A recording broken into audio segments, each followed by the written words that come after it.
그해 가을은 유난히 짧았습니다. 아침 햇살이 아직 창문을 두드리던 시간이었지만 구름은 이미 낮게 드리워져 있었어요. 박 선자는 여행 가방을 끌고 버스 정류장으로 향했습니다. 손잡이에 묶인 노란 리본이 바람에 펄럭였어요. 그 리본은 남편이 돌아가시기 전 마지막으로 달아준 것이었습니다. 어디 가도 잃어버리지 마. 그의 목소리가 아직도 귓가에 맴돌았어요. 선자는 가방을 챙기는 손길이 남달랐습니다. 지갑, 여권, 약봉지, 작은 노트. 하나하나 확인하고 또 확인했어요. 혼자 사는 삶에서 잃어버림은 곧 불안이었으니까요. 버스에 올랐을 때는 비가 내리기 시작했습니다. 처음엔 가늘더니 점점 굵어졌어요. 앞자리에는 새로 들어온 이미경이 앉아 있었습니다. 말수가 적고 눈빛이 조심스러운 사람이었어요. 선자는 그녀를 보며 괜히 마음이 쓰였습니다. 신입은 언제나 조금 외로워 보이니까요. 2시간쯤 달렸을 때 단장이 휴게소 정차를 알렸습니다. 10분만 쉬었다 갑시다. 사람들이 우르르 일어섰고 우산들이 일제히 펼쳐졌어요. 빗소리가 차창을 때리는 소리가 점점 커졌습니다. 선자는 자리에 남아 장부를 펼쳤어요. 오늘 쓴 돈을 영수증과 함께 정리하는 습관이 있었거든요. 지갑을 무릎 위에 올려놓고 손끝으로 지폐를 한 장씩 접었습니다. 손이 느린 만큼 동작은 더 조심스러웠어요. 단장은 서둘러 공동짐을 들어 올렸습니다. 비에 젖을까봐 한꺼번에 옮기려던 거였죠. 선반 위로 가방들이 연달아 부딪혔습니다. 입구가 활짝 벌어지며 비바람이 통로 안쪽까지 길게 들이쳤어요. 창문 틈새로 차가운 공기가 스며들었고 빗물 냄새가 버스 안을 가득 채웠습니다. 선자는 우산을 챙겨 내렸습니다. 휴게소 매점은 따뜻했고 옥수수 냄새가 코끝을 간지렸어요. 그녀는 커피를 한 잔 사고 영수증을 받았습니다. 돌아올 때는 우산 끝에 물방울을 털고 계단을 천천히 올라갔어요. 자리에 앉는 순간 가슴이 먼저 휑해졌습니다. 무릎 위에 올려뒀던 지갑이 보이지 않았어요. 손이 멈췄고 숨이 얕아졌습니다. 좌석 아래를 더듬어 봤지만 아무것도 없었어요.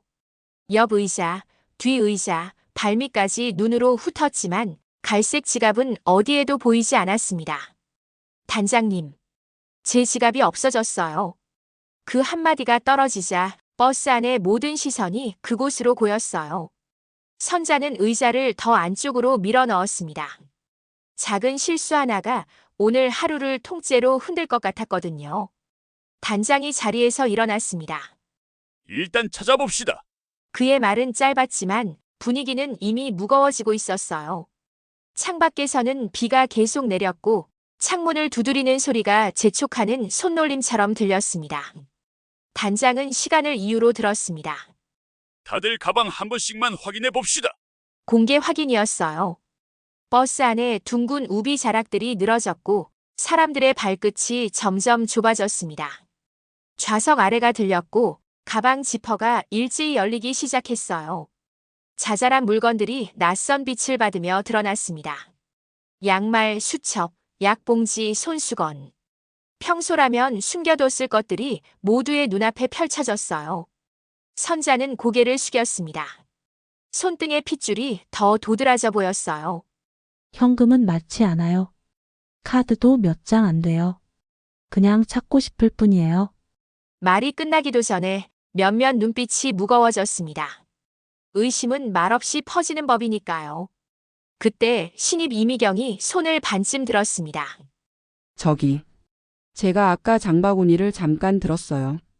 그 말 한 줄이 시선의 방향을 바꿨습니다. 단장이 미경 쪽으로 고개를 돌렸어요.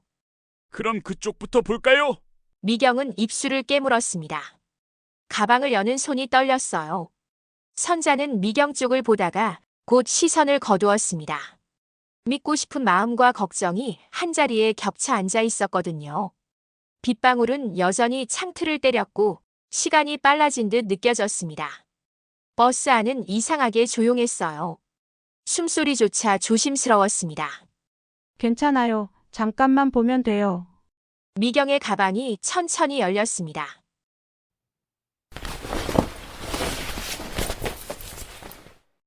회색 안감 사이로 낯익은 갈색이 보였어요.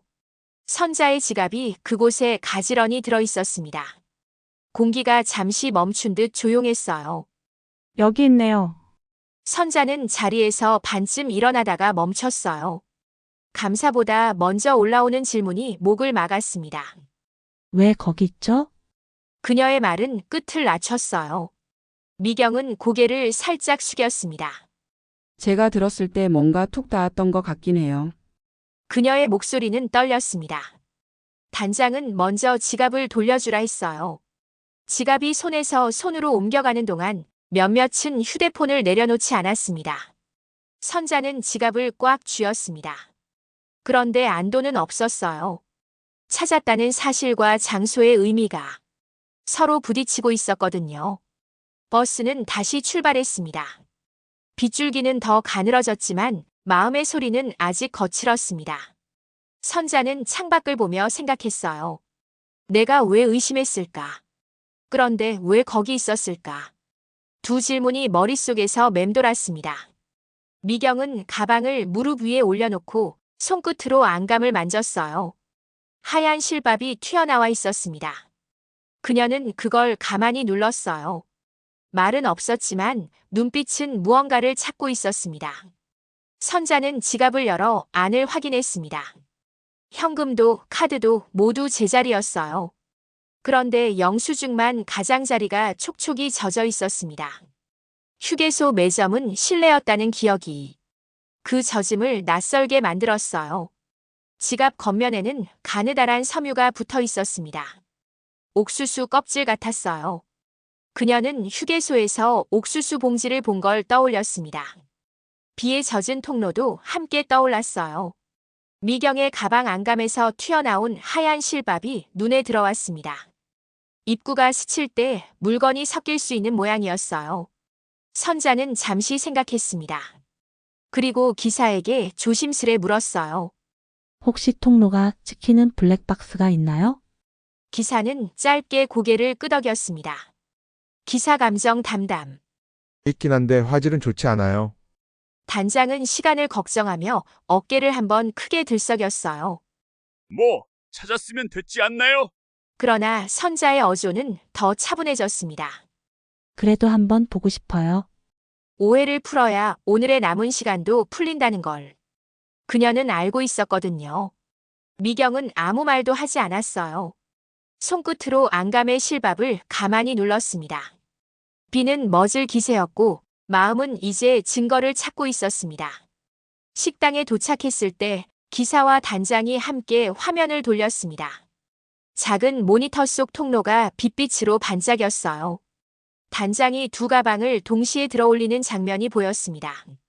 그 순간 입구가 서로 부딪히며 활처럼 벌어졌어요. 선자의 무릎에서 지갑이 미끄러졌습니다. 경사면을 타듯 튀어올랐어요. 장바구니 가장자리로 들어갔다가 다시 미경의 가방 쪽으로 떨어졌습니다. 통로 쪽으로 빗물이 길게 스며들던 모습도 함께 찍혀 있었어요. 젖은 영수증이 설명을 얻는 순간이었습니다. 모니터 앞에서 모두 숨을 들이쉬었어요. 단장은 화면을 멈추고 눈을 감았다가 떴습니다. 제가 성급했네요. 그의 목소리가 낮아졌어요. 미경은 짧게 고개를 끄덕였습니다. 어깨의 힘을 서서히 풀었어요. 선자는 가방을 다시 꼭 닫았습니다.